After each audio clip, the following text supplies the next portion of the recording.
Salut et merci de prendre le temps d'écouter ce podcast. J'ai choisi de t'appeler Théophile. En grec, c'est aimer de Dieu. Je te conseille d'écouter les épisodes dans l'ordre. Tu verras, ça prend tout son sens. Bonne écoute, Théophile. Attends, Théophile, cet épisode est important, je trouve. Alors reste bien concentré jusqu'à la fin, d'accord? C'est parti.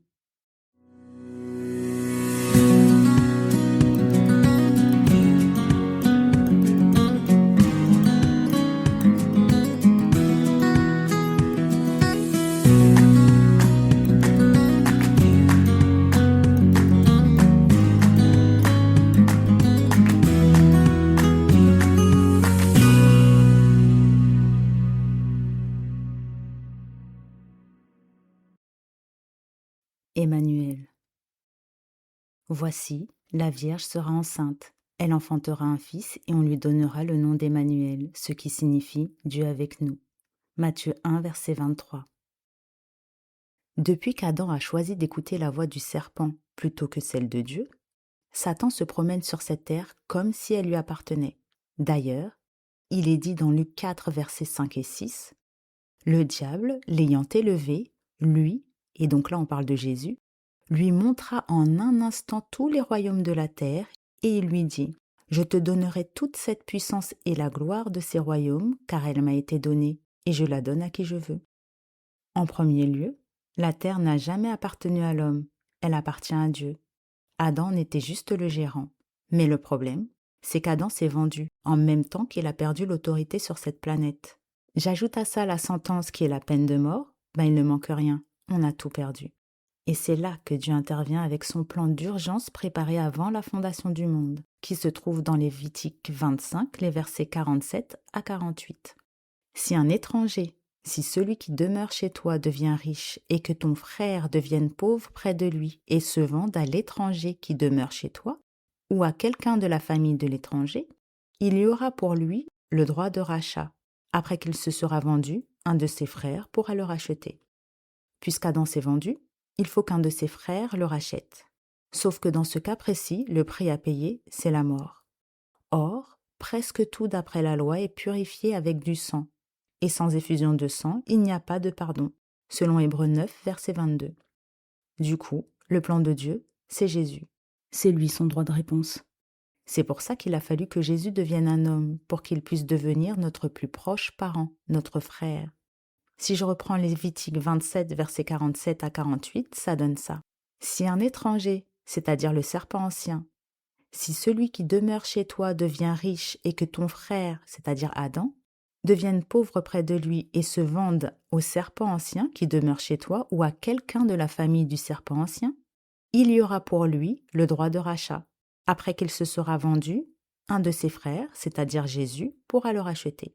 Philippiens 2, versets 5 à 8 nous dit « Ayez en vous les sentiments qui étaient en Jésus-Christ, lequel, existant en forme de Dieu, n'a point regardé comme une proie à arracher d'être égal à Dieu, mais s'est dépouillé lui-même en prenant une forme de serviteur, en devenant semblable aux hommes, et ayant paru comme un simple homme, il s'est humilié lui-même, se rendant obéissant jusqu'à la mort, même jusqu'à la mort de la croix. » Il nous est aussi dit dans Matthieu 1, verset 23, « Elle enfantera un fils, et elle lui donnera le nom de Jésus. C'est lui qui sauvera son peuple de ses péchés. » C'était l'objectif. Très bien. Donc après 33 ans de vie ici, Jésus vit l'expérience la plus folle qu'il ait été donné à un homme de supporter. Porter les péchés de toutes les personnes qui auront un jour existé sur cette planète. Son expérience est résumée dans 2 psaumes messianiques, c'est-à-dire qui parlent du Messie. Psaume 22, les versets 2, puis 16 à 20. « Mon Dieu, je crie le jour et tu ne me réponds pas, la nuit et je n'ai point de repos. Car des chiens m'environnent, une bande de scélérats rôde autour de moi. Ils ont percé mes mains et mes pieds. Je pourrais compter tous mes os. Eux, ils observent, ils me regardent, ils se partagent mes vêtements, ils tirent au sort ma tunique. Et toi, Éternel, ne t'éloigne pas. Toi qui es ma force, viens en hâte à mon secours. Protège mon âme contre le glaive, ma vie contre le pouvoir des chiens. » Et Psaume 18, les versets 4 et 5 ajoutent « Les liens de la mort m'avaient environné, et les torrents de la destruction m'avaient épouvanté. Les liens du sépulcre m'avaient entouré, les filets de la mort m'avaient surpris. » Et attends Théophile, tout ça pour que ceci s'accomplisse. Lui, qui n'a point commis de péché et dans la bouche duquel il ne s'est point trouvé de fraude, lui, qui injurié ne rendait point d'injures, maltraité ne faisait point de menaces, mais s'en remettait à celui qui juge justement, lui qui a porté lui-même nos péchés en son corps sur le bois, afin que, mort au péché, nous vivions pour la justice, lui, par les meurtrissures duquel vous avez été guéris. 1 Pierre 2, versets 22 à 24. On reste concentré, Théophile, je t'assure que ça vaut le coup. L'expérience de Jésus continue dans Matthieu 27, versets 45 à 46. Depuis la 6e heure jusqu'à la 9e, il y eut des ténèbres sur toute la terre. Et vers la 9e heure, Jésus s'écria d'une voix forte, Élie, Élie, lama sabachthani, c'est-à-dire, mon Dieu, pourquoi m'as-tu abandonné? Jean 19, versets 28 et 29.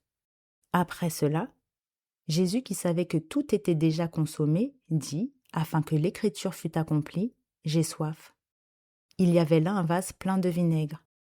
Les soldats en remplirent une éponge et l'ayant fixée à une branche d'hysope, ils l'approchèrent de sa bouche. Et je termine par Matthieu 27, les versets 50 à 52 et 54. Jésus poussa de nouveau un grand cri, et il rendit l'esprit.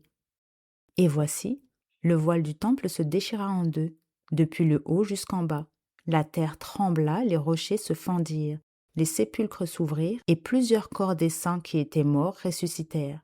Le centenier et ceux qui étaient avec lui pour garder Jésus, ayant vu le tremblement de terre et ceux qui venaient d'arriver, furent saisis d'une grande frayeur et dirent, « Assurément, cet homme était fils de Dieu. » Au pire moment de sa vie sur terre, alors que pour la première fois, Jésus ne ressent plus la présence de son Père, sur la petite planète bleue, absolument personne n'a conscience de ce qui est en train de se jouer.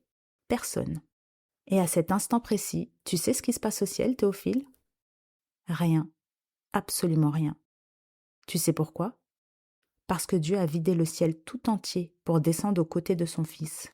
On continue le psaume 18, versets 6 à 12. Dans ma détresse, j'ai invoqué l'Éternel, j'ai crié à mon Dieu. De son palais, il a entendu ma voix, et mon cri est parvenu devant lui à ses oreilles. La terre fut ébranlée et trembla, les fondements des montagnes frémirent, et ils furent ébranlés, parce qu'il était irrité. Il s'élevait de la fumée dans ses narines, et un feu dévorant sortait de sa bouche. Il en jaillissait des charbons embrasés. Il abaissa les cieux, et il descendit. Il y avait une épaisse nuée sous ses pieds. Il était monté sur un chérubin, et il volait, il planait sur les ailes du vent. Il faisait des ténèbres sa retraite, sa tente autour de lui. Il était enveloppé des eaux obscures et de sombres nuages. De la splendeur qui le précédait s'échappaient les nuées, lançant de la grêle et des charbons de feu. T'as vu ça, Théophile? Le tout en prenant bien soin d'éteindre la lumière sur la terre pour ne terrasser personne dans sa colère. Car nul ne peut voir Dieu et vivre, nous dit Exode 33, verset 20. Je sais qu'on entend souvent dire que Dieu s'est détourné de son Fils à cause du poids du péché qu'il portait. Et pourtant, il n'a jamais été aussi proche de lui qu'à cette période, même s'il n'en avait pas conscience. Et Dieu n'a jamais été aussi proche de nous par la même occasion. En même temps, c'est son Fils. S'il n'avait pas été présent à cet instant précis, alors quand? Si tu as un enfant, non, tu sais. Tu préférerais qu'on s'attaque à toi plutôt qu'on ne le touche.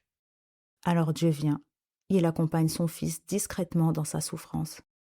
Et après tout ça, tu as encore l'impression que Dieu te lâcherait au pire moment de ton existence? Non, Théophile, non. C'est absolument pas son style. Ton péché ne le détournera pas de toi. Il est au cœur du combat avec toi. Ésaïe 49, versets 14 à 16 nous dit « Si on disait « L'Éternel m'abandonne, le Seigneur m'oublie », une femme oublierait-elle l'enfant qu'elle allait? N'a-t-elle pas pitié du fruit de ses entrailles? Quand elle l'oublierait, moi je ne t'oublierai point. Voici, je t'ai gravé sur mes mains. Tes murs sont constamment devant mes yeux. » Et tu sais, Ésaïe 41, verset 17 dit que les malheureux et les indigents cherchent de l'eau, et il n'y en a point. Leur langue est desséchée par la soif. Moi, l'Éternel, je les exaucerai.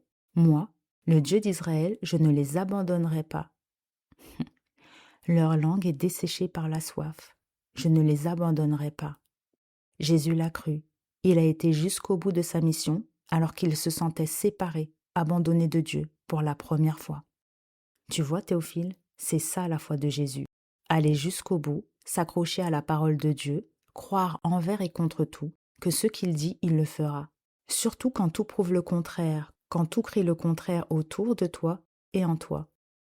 Il est auprès de toi dans ta souffrance, donc tiens bon. S'il a donné ce qui lui était le plus cher, s'il a vidé le ciel pour toi, il sera à tes côtés jusqu'à la fin. Et c'est sa promesse. Bon courage, Théophile. Merci pour ton écoute, Théophile. J'espère que ça t'a plu. Si oui, n'hésite pas à partager. Et moi, je te dis à la semaine prochaine.